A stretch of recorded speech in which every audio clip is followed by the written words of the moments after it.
এটা হলো খিরাই ব্লগের পার্ট 2। আমি তো তোমাদেরকে আগের দিনই বলেছিলাম পার্ট 2তে খিরাইতে কী কী সবজি চাষ হয় তা দেখাবো। তো মা এখানে কিছু ফুল কিনে নিচ্ছে বাড়ির জন্য। তোমরা যদি পার্ট 1 না দেখে থাকো তবে এই ভিডিওর নিচে লিঙ্ক দিয়ে দেবো, দেখে নিতে পারো। ফুল জমির মাঝে মাঝে অবশিষ্ট কিছু জমিতে তারা সবজি চাষ করে থাকে, কেউ বা পুরো জমি জুড়েও সবজি চাষ করে থাকে।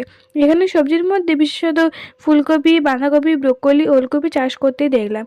আরও মুড়োজুড়ি ফুল হয়েছে, দেখেছো কি সুন্দর লাগছে না? তো তোমরা আমার মায়ের মুখেই শুনে নাও খিরাই কেমন লাগলো তার। কেমন লাগলো? খুব ভালো। আবার আসবে তো? হ্যাঁ কত ফুল কিনলে দেখে দাও। হ্যাঁ, অনেক অনেক। দেখো। বাবা, কি দারুণ লাগছে। দেখো তোমারটা, দেখো তোমার ওগুলো ফুলগুলো কই। এই যে, চলো। তো আমরা এখানে দুজন আইসক্রিম খেতে খেতে চললাম স্টেশনের দিকে। ওই যে বলেছিলাম না যাওয়ার সময় হেঁটেই যাব, ট্রেন আসতে সময় ছিল বেশ কিছুক্ষণ, তাই হেঁটেই চললাম। তো তোমাদের আজকে ব্লগটা কেমন লাগলো অবশ্যই কমেন্ট করে জানিও।